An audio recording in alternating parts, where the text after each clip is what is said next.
My YouTube family, welcome back to our new video. और आज की वीडियो में हम डिस्कस कर रहे हैं एनसीईआरटी क्लास 6 का 4th चैप्टर जो है हमारा मानचित्र। ठीक है, ये हमारा सी टेट, यूपी टेट या जितने भी कॉम्पिटेटिव एग्जाम्स होते हैं लाइक यूपीएससी, यूपीपीसी, सब के लिए ही एनसीईआरटी कंपलसरी होती है। 6 to 10th तो मिनिमम कम से कम होना ही चाहिए। ठीक है, तो ये हमारा सामाजिक विज्ञान का है, इसलिए आज हमारा इसमें टॉपिक है मानचित्र। और इससे पहले हम सौरमंडल में पृथ्वी फर्स्ट चैप्टर, उसके बाद हम कर चुके हैं आपका पृथ्वी की गतियाँ। ठीक है, और उससे बीच में एक चैप्टर और है, हम लगभग 3 चैप्टर इसके कर चुके हैं, तो आप उसको जाके चेक कर सकते हैं। आइए शुरू करते हैं आज का चैप्टर। ठीक है, स्टार्ट करते हैं। आप पिछले अध्याय में ग्लोब के महत्व के बारे में पढ़ चुके हैं, यानी कि जो हमारा सेकंड चैप्टर था वो ग्लोब से था और अक्षांश और देशांतर से था। ठीक है, तो ग्लोब की अध्ययन की कुछ सीमा होती हैं। जब हम पूरी पृथ्वी का अध्ययन करना चाहते हैं तब ग्लोब हमारे लिए काफ़ी उपयोगी साबित होता है, लेकिन जब हम पृथ्वी के केवल एक भाग जैसे कि अपना देश, राज्य, अपना जिला, शहर और गांव के बारे में अध्ययन करना चाहते हैं तो हमारे लिए उतना उपयोगी साबित नहीं होता। ऐसी स्थिति में हम मानचित्र का उपयोग करते हैं। मानचित्र पृथ्वी की सतह या इसके एक भाग का पैमाने के माध्यम से चपटी सतह पर खींचा गया एक चित्र होता है। ठीक है, मानचित्र आप सभी ने देखे होंगे, यानी कि जो मैप होते हैं वो कैसे होते हैं, पैमाने के माध्यम से चपटी सतह पर खींचे गए चित्र। लेकिन एक गोलाकार सतह को पूरी तरह से चपटा करना असंभव है, यानी गोलाकार क्या है, हमारी पृथ्वी। ठीक, तो मानचित्र हमारी विभिन्न ज़रूरत के लिए आवश्यक है। कुछ मानचित्र एक छोटे क्षेत्र के तो कुछ तथ्यों को दर्शाता है और दूसरे मानचित्र में एक बड़ी किताब की तरह तथ्य हो सकते हैं। जब बहुत से मानचित्र को एक साथ रख दिया जाता है तब एक एटलस बन जाती है, यानी कि जब बहुत सारे मानचित्र एक साथ होते हैं तब एटलस बन जाता है वो, यानी कि जो हम अपने यूपीएससी के लिए, यूपीपीसीएस के लिए स्टडी करते हैं, जो एटलस खरीद के लाते हैं उसमें भौगोलिक, राजनीतिक, प्राकृतिक कई प्रकार के मानचित्र दिए होते हैं। ठीक है, महाद्वीप के हिसाब से अलग दिए होते हैं, जैसे एशिया का मानचित्र अलग होगा, यूरोप का अलग होगा, साउथ अफ्रीका का अलग होगा, south America, north America, Australia, Antarctica, इनके सबके मानचित्र अलग होते हैं, यानी वो क्या है, एक एटलस है। ठीक, तो अब है हमारा एटलस विभिन्न प्रकार और अलग अलग पैमाने से खींची गई माप पर आधारित होता है। मानचित्र से एक ग्लोब की अपेक्षा हमें ज़्यादा जानकारी प्राप्त होती है। मानचित्र विभिन्न प्रकार के होते हैं। अब देखते हैं मानचित्र कितने प्रकार के होते हैं। सबसे पहला है हमारा भौतिक मानचित्र।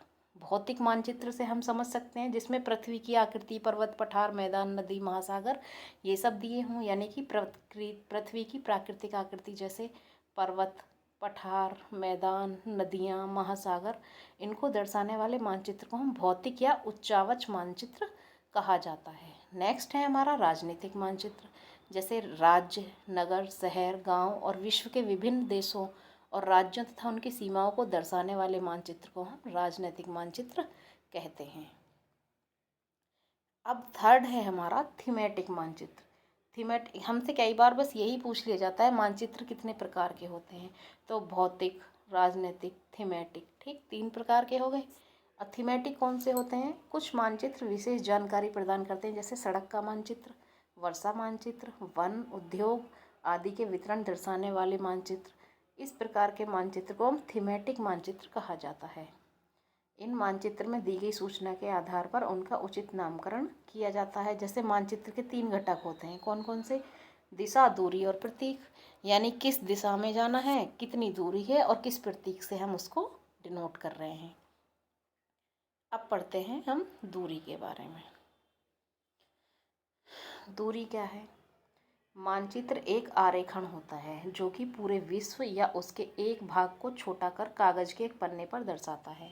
या कह सकते हैं कि मानचित्र छोटे पैमाने पर खींचे जाते हैं, लेकिन इसे इतनी सावधानी से छोटा किया जाता है ताकि स्थान के बीच की दूरी वास्तविक रहे। यह तभी संभव हो सकता है जब कागज पर एक छोटी दूरी स्थल की बड़ी दूरी को व्यक्त करती हो, इसलिए इस उद्देश्य के लिए एक पैमाना चुना जाता है। पैमाना स्थल पर वास्तविक दूरी मानचित्र पर दिखाई गई दूरी के बीच के अनुपात का होना चाहिए। यानी कि अब ये क्या कहना चाह रहा है, जब हम किसी छोटी दूरी को स्थल की बड़ी दूरी को व्यक्त करते हैं, ठीक, या कागज़ पर जब एक छोटी दूरी या स्थल की बड़ी दूरी को व्यक्त करते हों, इसलिए इसके उद्देश्य के लिए एक पैमाना चुना जाता है। और वो पैमाना कैसा हो, स्थल पर वास्तविक दूरी और मानचित्र पर दिखाई गई दूरी के बीच के अनुपात का होना चाहिए। यानी जो हम मानचित्र पर दिखा रहे हैं वो और जो हमारे रियल है डिस्टेंस, वो जैसे मान लो उदाहरण दिया है इसने, एक उदाहरण के लिए मान लिया हमने विद्यालय और आपके घर के बीच की दूरी है 10 किलोमीटर, जिसे मानचित्र पर 2 सेंटीमीटर से व्यक्त किया गया है। इसका अभिप्राय कि मानचित्र का 1 सेंटीमीटर 5 किलोमीटर को दर्शाएगा। आपके रेखाचित्र का पैमाना होगा 1 सेंटीमीटर इक्वल टू 5 किलोमीटर। अब ये तो संभव नहीं है ना कि मानचित्र पर 5 किलोमीटर का 5 किलोमीटर दर्शा दिया जाए। जब पैमाने के यूज़ से हम मैप बनाते हैं, मैप ड्रॉ करते हैं, तो उसमें क्या होता है 1 सेंटीमीटर को मान लिया हमने, जैसे 2 किलोमीटर, 2 सेंटीमीटर को मान लिया 4 किलोमीटर, यानी एक रेशियो में हम उसको लेके चलते हैं। ठीक है, ये तो नॉर्मल सी बात है, आपको समझ में आ गई होगी। अब है हमारा जब बड़े क्षेत्रफल वाले भाग जैसे महाद्वीप या देश को कागज़ पर दिखाना हो, तब हम लोग छोटे पैमाने का यूज़ करते हैं। जैसे मानचित्र पर 5 सेंटीमीटर स्थल के 500 किलोमीटर को दर्शाता है, यानी 5 centimetre is equal to 500 kilometre. इसको बोलते हैं हम छोटा पैमाना वाला मानचित्र। जब एक छोटे क्षेत्रफल वाले भाग जैसे आपके गांव या शहर को कागज़ पर दिखाना होता है, तब वह हम बड़े पैमाने का उपयोग करते हैं। जैसे स्थल पर 500 मीटर की दूरी को मानचित्र पर 5 सेंटीमीटर से दर्शाया जाता है। इस प्रकार के मानचित्र को बड़े पैमाने वाला मानचित्र कहते हैं। बड़े पैमाने वाले मानचित्र छोटे पैमाने वाले मानचित्र की अपेक्षा अधिक जानकारी प्रदान करते हैं। अब आपको बड़ा पैमाना और छोटा पैमाना तो समझ में आ गया होगा। जब हम 5 सेंटीमीटर से डिनोट कर रहे हैं 500 किलोमीटर को, और एक जगह है 500 मीटर की दूरी को हम मानचित्र पर डिनोट कर रहे हैं 5 सेंटीमीटर से, तो 5 जिसमें हम 5 सेंटीमीटर को 500 मीटर के बराबर मान रहे हैं वो ज़्यादा एक्यूरेट होगा, यानी बड़ा पैमाने वाला मानचित्र। ठीक, अब ये देखिए एक मैप दिया है, ये विद्यालय है, यहाँ कुआं है, दुकानें हैं, ये इनके घर हैं बच्चों के, शीला का, विकास का, करीम का। ठीक, सामुदायिक केंद्र है, तो ये नॉर्मल सी चीज़ है, इसको आप अच्छे से अपना आप पढ़ लेंगे। ये है दिक् बिंदु, यानी दिशा सूचक जो बोलते हैं, जिसको हम दिक् सूचक या कंपास भी होती है। ठीक, इससे हमको दिशा का ज्ञान होता है। अब दिशा क्या है? अधिकतर मानचित्र के ऊपर दाहिनी तरफ तीर का निशान बना होता है। ठीक, जिसके ऊपर अक्षर ऊ यानी कि नॉर्थ लिखा होता है, उत्तर। ये तीर का निशान उत्तर दिशा को इस उत्तर रेखा और इसे उत्तर रेखा कहा जाता है। जब आप उत्तर के बारे में जानते हैं तब आप दूसरी दिशा जैसे पूर्व, पश्चिम, दक्षिण के बारे में पता लगा सकते हैं। ये बहुत ही बेसिक चीज़ें हैं। ठीक, तो जो 4 मुख्य दिशा होती हैं उत्तर, दक्षिण, पूर्व, पश्चिम को दिखाया गया है, उनको हम प्रधान दिक् बिंदु बोलते हैं। जैसे उत्तर, दक्षिण, पूर्व, पश्चिम, ये क्या है? हमारे प्रधान दिक् बिंदु हैं। ठीक, इनके बीच 4 दिशाएं और हैं, उत्तर पूर्व, दक्षिण पूर्व, दक्षिण पूर्व, उत्तर, उत्तर पश्चिम, दक्षिण पूर्व। ठीक, ऐसे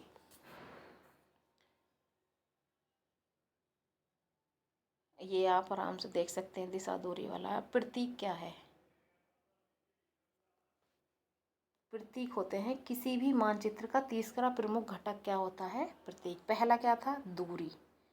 दूरी पता हो, दिशा पता हो, और फिर हमें उसको किस चीज़ से डिनोट करना है, यानी कि प्रतीक भी हमें पता होना चाहिए। ठीक है, तो ये है हमारे 3 घटक मानचित्र के।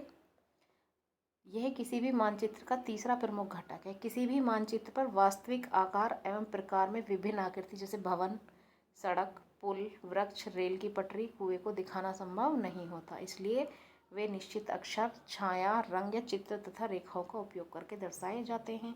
ये प्रतीक कम स्थान में अधिक जानकारी प्रदान करते हैं। इन प्रतीकों के इस्तेमाल के द्वारा मानचित्र को आसानी से खींचा जा सकता है और इनका अध्ययन करना आसान होता है। अगर आप एक क्षेत्र की भाषा को नहीं जानते हैं तब आप किसी भी दिशा के बारे में नहीं पूछ सकते। इसलिए आप चिन्हों की सहायता से जा सकते हैं, मानचित्र से जानकारी ले सकते हैं। अब देखो कैसे है। रेलवे लाइन है, रेलवे लाइन में बड़ी line, metre line, railway station, इन 3 चीज़ों को अलग अलग चीज़ से डिनोट किया गया है। अगर आप मानचित्र खोलेंगे, जैसे सड़क पक्की और कच्ची, ये है पक्की सड़क, ये डॉटेड लाइन है, ये है कच्ची सड़क। सीमाएं, अंतर्राष्ट्रीय सीमा इससे डिनोट हो रही हैं, राज्य को हम इनसे डिनोट कर रहे हैं, और ज़िले को हम डैश डैश से। कुआं, ये नदी है, ये कुआं है, ये तालाब है, नहर है, पुल है, ये इन चीज़ों के लिए संकेत बना दिए गए कि यहाँ पे पुल है, यहाँ पे नहर है, यहाँ पे क्या तालाब है, कुआं है। मंदिर है, गिरजाघर है, मस्जिद है, छतरी है, ऐसे करके। ठीक, अब मानचित्र के बारे में जो था वो हमने पढ़ लिया। अब रेखा चित्र क्या होता है, रेखा चित्र के बारे में भी जान लेते हैं थोड़ा सा। रेखा चित्र एक आरेखण है जो पैमाने पर आधारित ना होकर याददाश्त और स्थानीय प्रेक्षण पर आधारित होता है। कभी कभी किसी क्षेत्र के एक कच्चे आरेखण की आवश्यकता वहाँ के एक स्थान को दूसरे स्थान के सापेक्ष दिखाने के लिए होती है। मान लीजिए कि आप अपने मित्र के घर जाना चाहते हैं, लेकिन आपको रास्ते में जानकारी नहीं है। आपका मित्र अपने घर के रास्ते को बताने के लिए कच्चा आरेखण बना सकता है। इस प्रकार कच्चे आरेखण को हम बिना पैमाने की सहायता से खींचते हैं, तो इसको हम बोलते हैं रेखा चित्र, मानचित्र। ठीक है, खाका क्या होता है, खाके के बारे में बहुत ही बेसिक सी जानकारी है। खाका एक छोटे क्षेत्र का बड़े पैमाने पर खींचा गया रेखा चित्र, उसको खाका बोलते हैं। जैसे कि जब कोई बड़ी चीज़ को हम छोटी चीज़ से डिनोट कर देते हैं, मान ली हमने किसी के घर का खाका बना दिया, बोला जी यहाँ से गेट है, यहाँ से लेफ़्ट जाएंगे, ये रूम है, ये किचन है, तो ये क्या है, उस घर का खाका बना दिया। यानी किसी बड़ी चीज़ को बड़े पैमाने पर खींचा गया जो रेखा चित्र होता है, उसको क्या बोलते हैं, खाका। एक बड़े पैमाने वाले मानचित्र से बहुत सारी जानकारी प्राप्त होती है, लेकिन कुछ ऐसी चीज़ें हैं जिन्हें हम कभी कभी जानना चाहते हैं। कमरे की लंबाई, चौड़ाई, ये सब इसमें नहीं दिखाया जाता, इसको बोलते हैं खाका। अब अगर हम देखें इसके क्वेश्चन आंसर क्या है। मानचित्र के 3 घटक, दिशा, दूरी और प्रतीक। प्रधान दिक बिंदु नॉर्थ, ईस्ट, वेस्ट, साउथ। मानचित्र के पैमाने से आप क्या समझते हैं, ग्लोब की अपेक्षा मानचित्र ज़्यादा सहायक, इनके बारे में लिखना है। ठीक, अब वृक्षों के वितरण को दिखाने वाले कौन से होते हैं, भौतिक होता है। ठीक, नीले रंग का इस्तेमाल किसके दिखाने के लिए किया जाएगा, पानी के लिए। दिक्सूचक का उपयोग, पैमाना। ये सारी चीज़ें हम बहुत ही बेसिक हैं, लेकिन कुछ चीज़ों की जानकारी हमको नहीं होती जो एनसीईआरटी से हमको प्राप्त होती है। Thank you for watching this video, और आप इसके पिछले 3 चैप्टर को जाके प्लेलिस्ट में देख सकते हैं।